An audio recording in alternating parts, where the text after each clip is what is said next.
You were on the biggest card of the year, as Trevor said, one of the biggest cards probably within the next 10 years. What do you guys think about that main event, Canelo Crawford? I just want to see a good fight. To be honest, if you Come asking on, me, I Cannon. just Come on, Cannon. I'm being for real. I'm being for real. I want first and foremost, I want to outdo everybody. I want to put on the best performance, and then I want to see if the main event is going to outdo what I plan to do. So that's it. Yeah, Man, that, that was I that was lived pretty on much my Canelo's. question, Ben. Yeah, I lived on Canelo's ranch for 2 months. I'm very close to the Canelo team. I've been in a couple camps with them.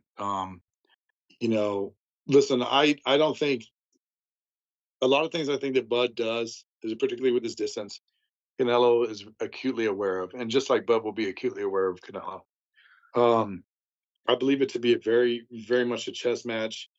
Bud, I think, is a good enough of a fighter with good enough movement and good enough, range and distance and disciplines with all that, that he puts himself in positions where he's either trying to steal rounds, which is something that Brandon actually, it's almost like I'm parroting what he said earlier today, although he's not going to let it out right now, or that he gets himself out of a position of danger. I see the fight. I actually see the fight kind of maybe being a draw, and that's just because they're both very, very, very good fighters. And in order for Canelo to look his best, he's going to need Bud to fight him. If Bud makes a mistake and is really inside of his ego and really believes himself to be a great fighter, a generational fighter, a fighter that can actually, unseat Canelo from like the top, the king of the last decade, definitely the king earner, king everything, right? Multi-divisional champion, and decides that he's going to go out there and wants to be undisputed.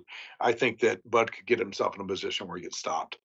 They make weight classes for a reason.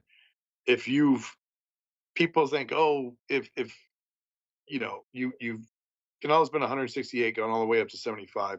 He's been that size of a man now for easily 6 years. His tendons, his ligaments, his muscles, his bone density, his head getting used to taking all those shots. If they think in their wildest dream that Lester Martinez is hitting anything like Canelo Alvarez in preparation in Bud's camp, they're out to lunch. So Bud could win the fight if he plays it safe, neutralizes more, thinks of his range, picks his positions to get off, just like Bivol did. He might even be able to do something else. But if he makes a mistake and fights Canelo Alvarez and really thinks he's a guy, I think he gets stopped.